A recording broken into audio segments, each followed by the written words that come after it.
Weather Service in Hanford, California has issued a severe thunderstorm warning for northwestern Tulare County in Central California, Central Fresno County in Central California, until 6:15 p.m. Pacific Daylight Time.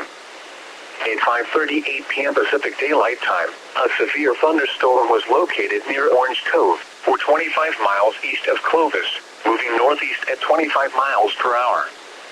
Hazard, 60 miles per hour wind gusts and quarter-size hail. Source, radar indicated. Impact, hail damage to vehicles is expected. Expect wind damage to roofs, siding, and trees.